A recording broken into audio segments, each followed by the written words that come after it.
সুপ্রিয় শিক্ষার্থীবৃন্দ, আমি প্রদীপ চন্দ্র দাস, জুনিয়র ইন্সট্রাক্টর গণিত, Mymensingh polytechnic institute. Mymensingh polytechnic institute কর্তৃক আয়োজিত অনলাইন ম্যাথমেটিক্স ক্লাসে প্রথম পর্বের সকল টেকনোলজির যারা যুক্ত হয়েছ তাদের সবাইকে আন্তরিক শুভেচ্ছা এবং স্বাগতম। আজ আমরা যে অধ্যায় নিয়ে আলোচনা করব সেই অধ্যায়ের নাম বিন্যাস বা পারমুটেশন। তাহলে আমরা এই বিন্যাস নিয়ে আলোচনা করব। বীজগণিতে এই বিন্যাস একটি অন্যতম অধ্যায়। বিন্যাস একটি অন্যতম অধ্যায় এ কারণে যে এই অধ্যায়টি তোমার ক্যালকুলেশন খুব কম থাকে। অন্যান্য বীজগণিতের অঙ্কের ক্ষেত্রে যেমন ক্যালকুলেশন থাকে, কিন্তু এর ক্ষেত্রে বিন্যাসের ক্ষেত্রে ক্যালকুলেশন খুবই সামান্য। তাই এক্ষেত্রে যেটা দরকার আমাদের সকলের থিঙ্কিং পাওয়ার বা চিন্তা করার ক্ষমতাটা থাকতে হবে। এবং আমরা যদি প্রতিদিন আমাদের ধারাবাহিকভাবে আমাদের অনলাইন ক্লাসগুলো করি তাহলে আমরা এই অধ্যায় সম্পর্কে ভালো জ্ঞান অর্জন করতে পারবো। প্রিয় শিক্ষার্থীবৃন্দ, আমরা প্রথমেই বিন্যাস রিলেটেড যে সমস্ত ফর্মুলা আছে বা সূত্র আছে এগুলি কোথা থেকে এলো এবং কিভাবে এগুলি আমাদের প্রয়োগ করতে হবে এবং এগুলি প্রয়োগ করতে গিয়ে যে সমস্ত বিষয় আমাদের খুঁটিনাটি বিষয় জানা দরকার ওইগুলি আমাদের প্রথমে জানতে হবে।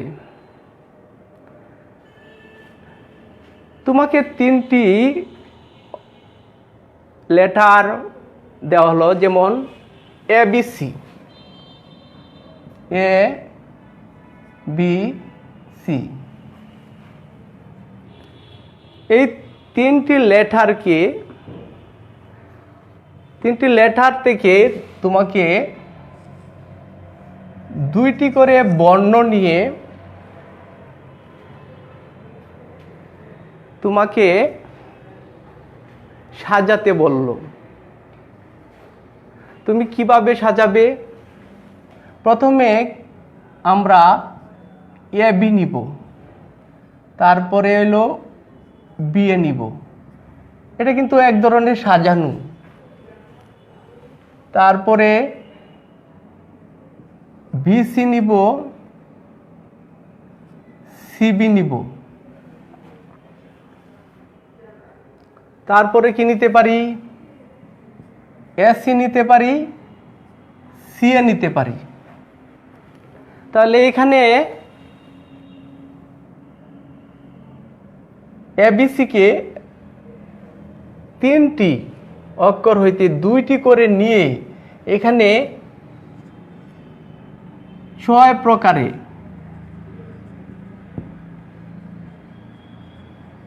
সাজানো যায়। 6 প্রকারে সাজানো যায়। এটা কিন্তু আমরা গুণে গুণে বের করলাম যে 6 প্রকারে সাজানো যায়, কিন্তু এটাকে যদি আমরা বিন্যাসের সূত্রের সাহায্যে বের করি তাহলে আমাদের অনেক বড় বড় অঙ্ক করাও সহজ হয়ে যাবে। সুপ্রিয় শিক্ষার্থীবৃন্দ, এখন আমরা এই অধ্যায়ের যে সমস্ত সূত্র আমরা প্রয়োগ করব ওইগুলি দেখব। তাই প্রথমে এখানে আমরা বলতে পারি যে বিন্যাসের সংজ্ঞাটা আমরা বলতে পারি যে কতগুলো নির্দিষ্ট জিনিস হইতে কয়েকটি, যেমন 2টা নিলাম, অথবা সব কয়টিকে একত্রে নিয়ে যত প্রকারে ভিন্ন ভিন্ন উপায়ে সাজানো যায় তাদের মোট সংখ্যাকে বলা হয় মোট বিন্যাস সংখ্যা। মোট বিন্যাস সংখ্যা নির্ণয় করতে গেলে এখন আমাদের এটাকে প্রকাশ করা হয় বা সূচিত করা হয়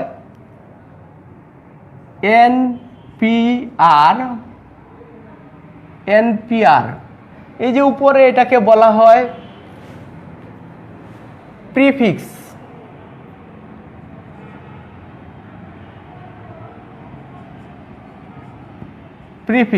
এনটাকে বলা হয় প্রিফিক্স আর আরটাকে বলা হয়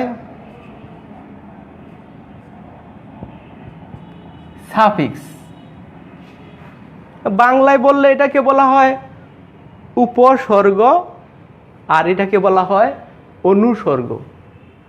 এটাকে এইভাবেও লেখা হয় এনপিআর, এইভাবেও লেখা হয়। তাহলে এত বা এত দ্বারা সূচিত করা হয়।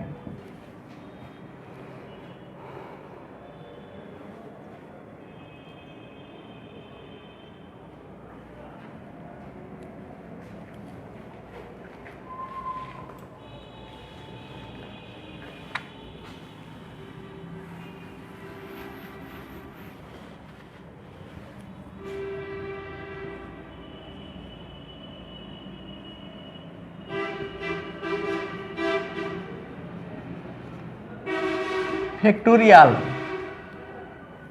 আর বাংলায় বলে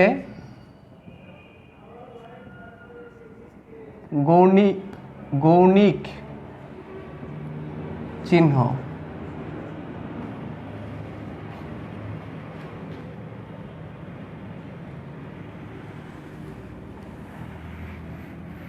আমরা এটা নিয়ে আলোচনা করব এখন।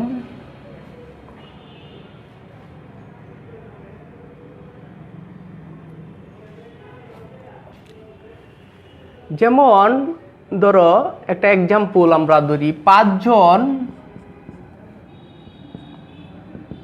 বন্ধু তাদের ফ্যামিলি নিয়ে কক্সবাজার বেড়াতে গেল। তারা 5টা হোটেলে 5টা রুম বুকিং দেবে। তারা কি কি উপায়ে এই 5টা রুম বুকিং দিতে পারে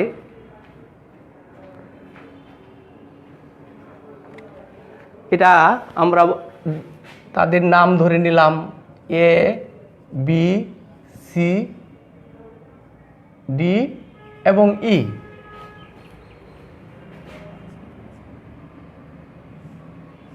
একটা রুম, 2টা, 3টা,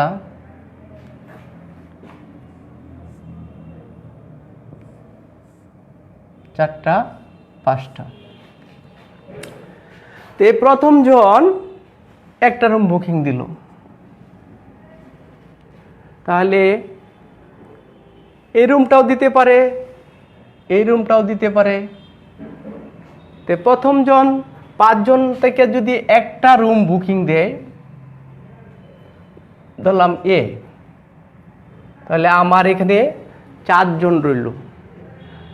তাহলে 4 জনকে আমরা লিখতে পারি,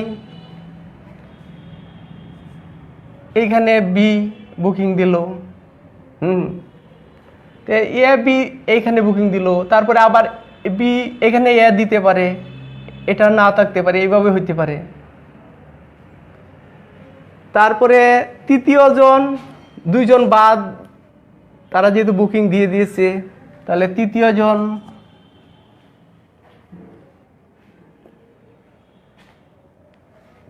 সি এরকম ভাবে বুকিং দিতে পারে, অথবা এটা না দিয়া এইখানেও সি হইতে পারে, এইখানে বি হইতে পারে। অনুরূপভাবে এরকম তাদের সংখ্যাগুলোর মাল্টিপ্লিকেশন বা গুণ হবে তাদের মোট বুকিং দেওয়ার কৌশল বা উপায়। এটাকে আমরা এটাকে বলা হয় ফ্যাক্টোরিয়াল। এটাকে এই প্রতীক দ্বারাও লেখা হয়। তাহলে ফ্যাক্টোরিয়াল বলতে আমরা কি বুঝবো? যে সংখ্যা থাকবে ওই সংখ্যা থেকে শুরু করে তার ডাউন লেভেল, মানে 2, 4, 3, 2, 1 পর্যন্ত সংখ্যাগুলোর গুণফল। তাহলে যদি ফ্যাক্টোরিয়াল n হয় তাহলে আমরা কি লিখতে পারবো? ফ্যাক্টোরিয়াল n হইলে আমরা লিখব, ফ্যাক্টোরিয়াল n হইলে n থেকে শুরু করব, n into n minus 1, n minus 2, এরকমভাবে 2, 1 পর্যন্ত। তাহলে এখানে 5 এর জায়গায় আমরা n বসাইলাম। তাহলে তারপরে 4 ছিল, 1 কম হবে, তারপরে 3 ছিল, 2 কম হবে, এরকমভাবে 2, 1 পর্যন্ত। এটাকে এইভাবেও লেখা যাবে, 1, 2, 3 dot dot n into n, n minus 1, n minus 2 into n। এইভাবেও লেখা যাবে ফ্যাক্টোরিয়াল n এর মানটা। তাহলে আমরা এখন এই ফ্যাক্টোরিয়াল দ্বারা আমরা বিভিন্ন মান বের করি। তোমরা সকলেই এটা খাতায় নোট করে নিতে পারো।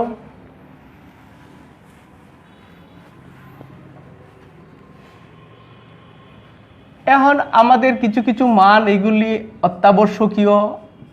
যেমন ফ্যাক্টোরিয়াল 0 মান বের করতে বলে কিংবা মান প্রয়োগ করতে হয়। তাই এটার মানটা কিভাবে বের করতে হয় আমি দেখাবো।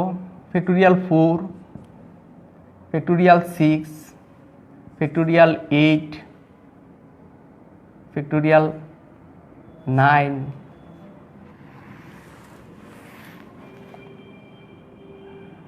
ফ্যাক্টোরিয়াল 10। তো প্রথমে আমরা 4 ইন্টু 3 ইন্টু 2 ইন্টু 1, এটাকে লেখা যায় হলো 24। ফ্যাক্টোরিয়াল 6, 5, 4, 3, 2, 1 সমান হলো 720। ফ্যাক্টোরিয়াল 8, ফ্যাক্টোরিয়াল 8কে লেখা যাবে, ধরো এখানে আছে 6 পর্যন্ত। এখানে আমরা যদি 8 লিখি, শুরু করি 7 লিখি, তারপরে আমরা এটার পরিবর্তে আমরা ফ্যাক্টোরিয়াল 6 এর মানটা বসায় দিতে পারি। এটা গেলে 7 8 56 গুণন ফ্যাক্টোরিয়াল 6 এর মান আমার জানা আছে 720। তো এটাকে লেখা যায়, গুণ করলে হয় 4320। অনুরূপভাবে ফ্যাক্টোরিয়াল 9 আমরা বের করব। এই 9 রাখলাম, এখানে আমরা ফ্যাক্টোরিয়াল 8 বসায় দিলাম। তাহলে 9 ইন্টু ফ্যাক্টোরিয়াল 8 এর মান হলো 40320। এটাকে লেখা যায় 36280। তো এরকমভাবে 10 যদি বের করতে বলি, তাহলে 10 ইন্টু ফ্যাক্টোরিয়াল 9, তাহলে 10 ইন্টু 36280। তাহলে এটার মান হইতেছে 36280। তাহলে এরকমভাবে আমরা ফ্যাক্টোরিয়ালের মান বের করতে পারি। এবার এখানে হলো ফ্যাক্টোরিয়াল 0 মান কিভাবে বের করা যায়। যেমন ফ্যাক্টোরিয়াল 4 সমান আমরা লিখতে পারি 4 ফ্যাক্টোরিয়াল, এখানে 24 ছিল, 24-এ আমরা 4 ফ্যাক্টোরিয়াল 3 লিখতে পারি। তাহলে 4 3 ফ্যাক্টোরিয়াল 2 লিখতে পারি, 4 3 2 ফ্যাক্টোরিয়াল 1 লিখতে পারি। তারপরে 4 3 2 ফ্যাক্টোরিয়াল 1 এর জায়গায় আমরা এখানে দেখো আমরা ফ্যাক্টোরিয়াল 0 লিখতে পারি। তাহলে এইভাবে ধারাবাহিকভাবে আমরা এই ফ্যাক্টোরিয়াল 4 আর এইখানে ফ্যাক্টোরিয়াল 4 ইন্টু ফ্যাক্টোরিয়াল 0, তো উভয় পক্ষতে 4 ফ্যাক্টোরিয়াল 4 যদি বাদ দেই তাহলে 1 সমান ফ্যাক্টোরিয়াল 0, সুতরাং ফ্যাক্টোরিয়াল 0 ইকুয়াল টু 1। তাহলে ফ্যাক্টোরিয়াল 0 মান আমরা 1 পাইছি। এই ফ্যাক্টোরিয়াল 0 মান 1 আমরা অন্য উপায়েও বের করতে পারি, সেটা পরে দেখাবো।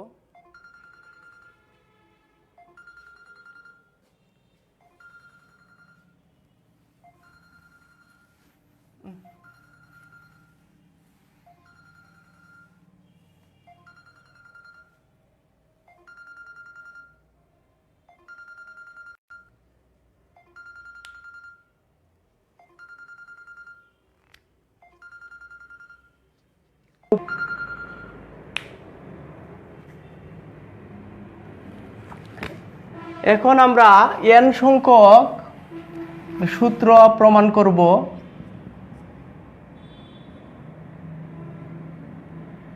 n সংখ্যক বিভিন্ন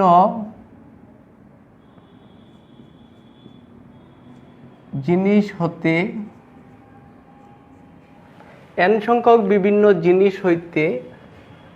r সংখ্যক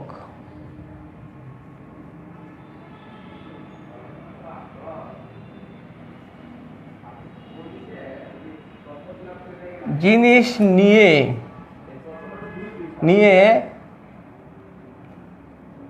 বিন্যাস সংখ্যা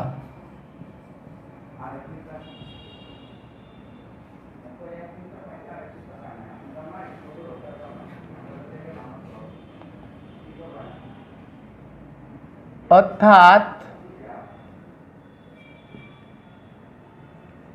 NPR সমান হোয়াট? এই NPR এর যে সূত্রটা আমরা তৈরি করব, এইখানে n সংখ্যক বিভিন্ন জিনিস, তাই আমরা একটা এক্সাম্পলের মাধ্যমে প্রথমে আমরা এটা বলতে পারি। যেমন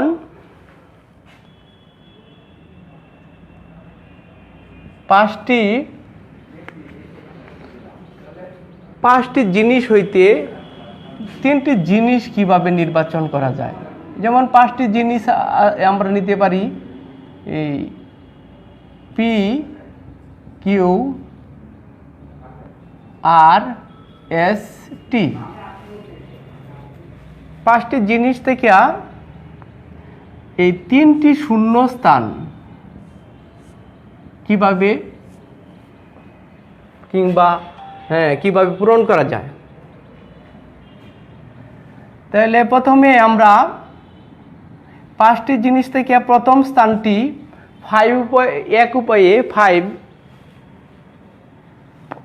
উপায় পূরণ করতে পারি। দ্বিতীয় স্থানটি আমরা 5 - 1 উপায়ে পূরণ করতে পারি। তৃতীয় স্থানটি 5 - 2 উপায়ে আমরা পূরণ করতে পারি। তাহলে এরকমভাবে যদি আমরা অনুরূপভাবে আমরা এই n সংখ্যক জিনিস থেকে r সংখ্যক জিনিসের ক্ষেত্রে আমরা এটা প্রমাণ করি, তাহলে n সংখ্যক থেকে r সংখ্যক জিনিস নিয়ে আমরা বিন্যাস গঠন করব। তাহলে এখানে আমার প্রথম স্থানটি n উপায়ে পূরণ হবে বা তারপরে এন স্থান, প্রথম স্থানটি এন উপায়ে পূরণ করার পর দ্বিতীয় স্থানটি আমার n-1 উপায়ে পূর্ণ হবে। এরকমভাবে তৃতীয় স্থানটি এক কম হবে, এখানে n ছিল, তারপরে n-1 হবে। পরের স্থানটি n-2 উপায়ে পূরণ করা যাবে। এরকমভাবে পরবর্তী শূন্যস্থান একইভাবে পূরণ করা যাবে। তাহলে প্রথমে আমরা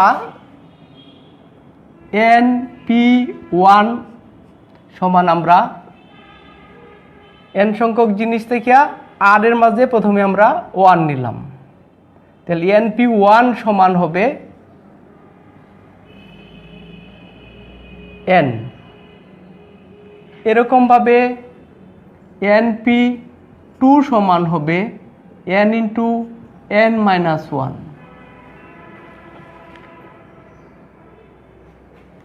এরকমভাবে np3 সমান হবে n ইন্টু n-1 n-2।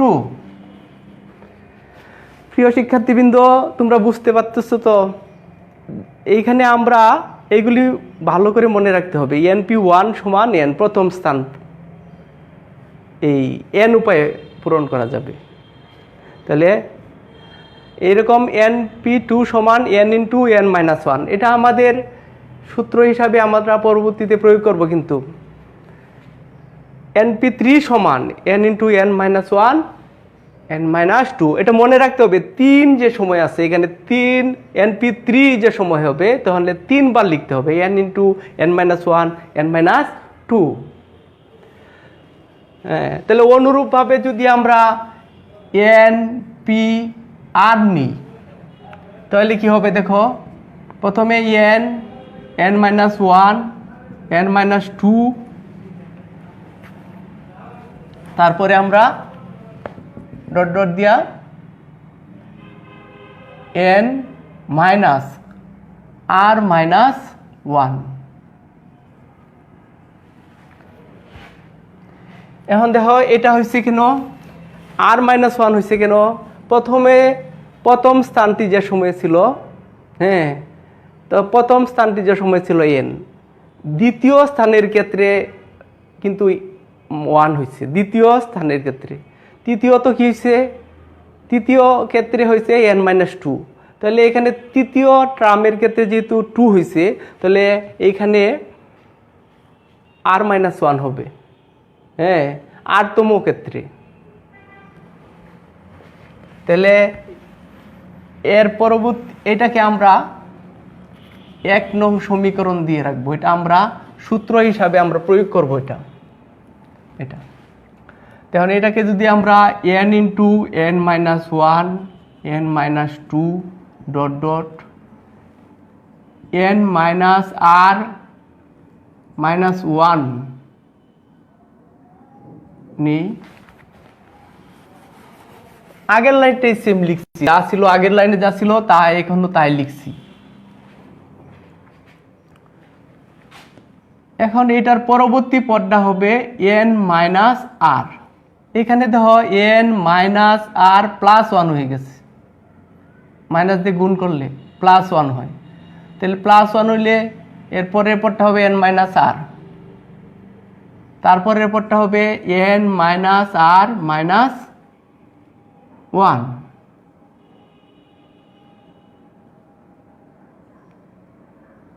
এরকম ভাবে ডট ডট 1 পর্যন্ত। এইখানে দেখো আমরা কোন জিনিসটা বেশি নিয়েছি, এই এতটুকু পদ আমরা বেশি নিয়েছি। তো এই পদটা দিয়ে আমরা নিচে ভাগ করে দিব, n-r-1 n-r into n-r-1 dot dot 1।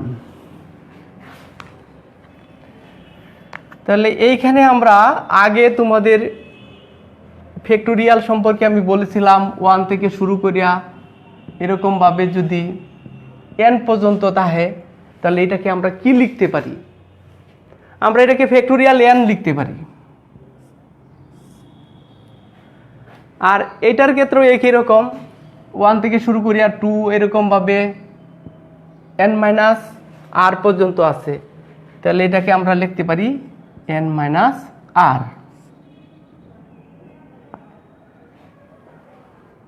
তাহলে আমরা কি পেলাম?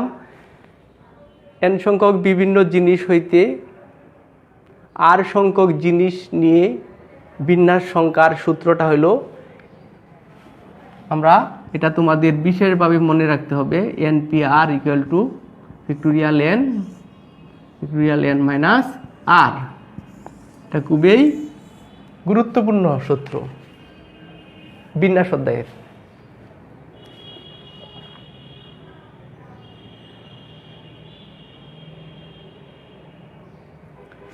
এটাকে যদি আমরা 2 নং সমীকরণ ধরি,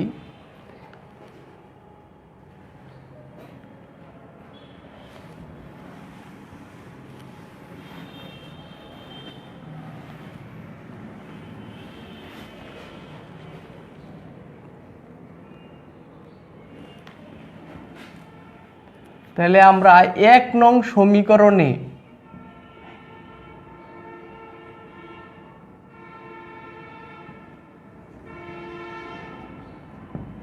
সমীকরণ যে ছিল ওইটার মধ্যে আমরা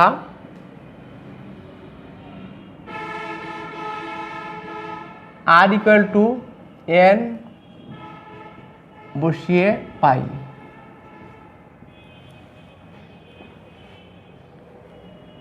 তাহলে 1 নং সমীকরণটা আমাদের কি ছিল? np, এখানে r ছিল, r এর পরিবর্তে আমরা n বসাবো।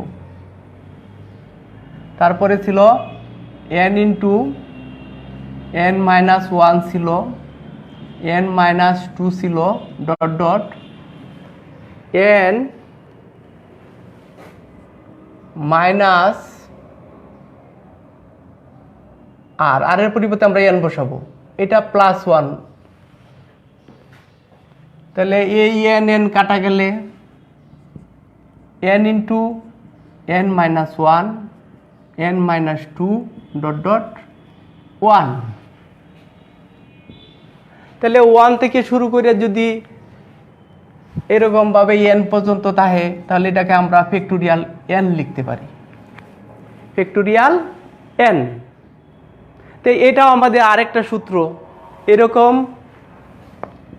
npn সমান ফ্যাক্টোরিয়াল n, এটা আমাদের আরেকটা সূত্র হয়ে গেল। তাহলে এরকম যদি কোথাও एग्जांपल থাকে 5p5 সমান, আমরা সরাসরি ফ্যাক্টোরিয়াল 5 লিখে ফেলবো। এটা 5 4 3 2 1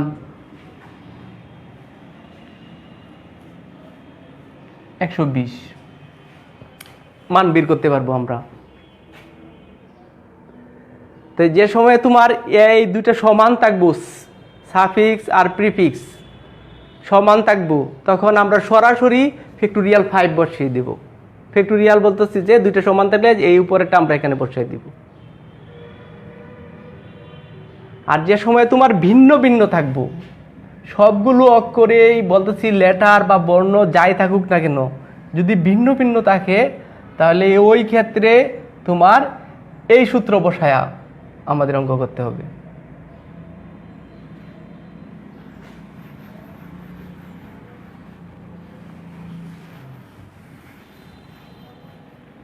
তাহলে 2 নং সমীকরণে আমরা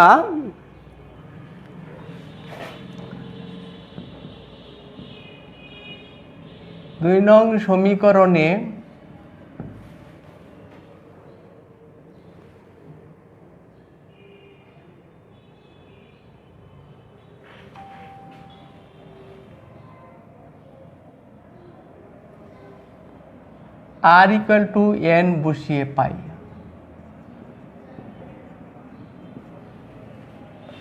আবার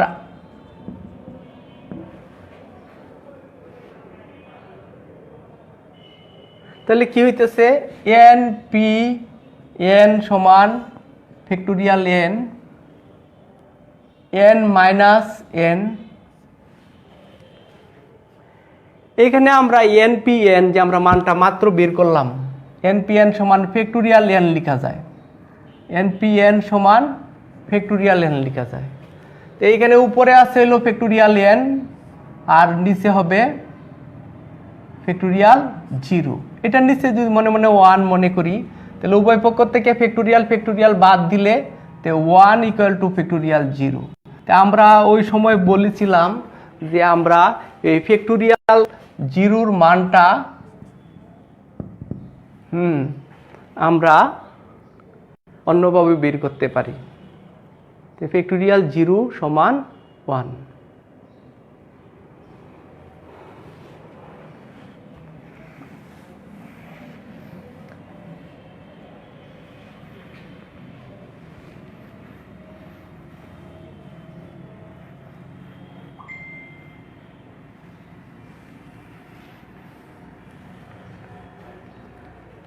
প্রিয় শিক্ষার্থীবৃন্দ, এখন আমরা আরেকটা সূত্র আমরা প্রমাণ করব।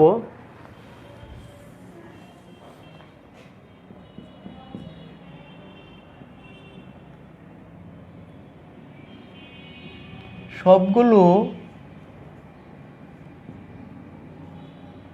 জিনিস ভিন্ন নয়,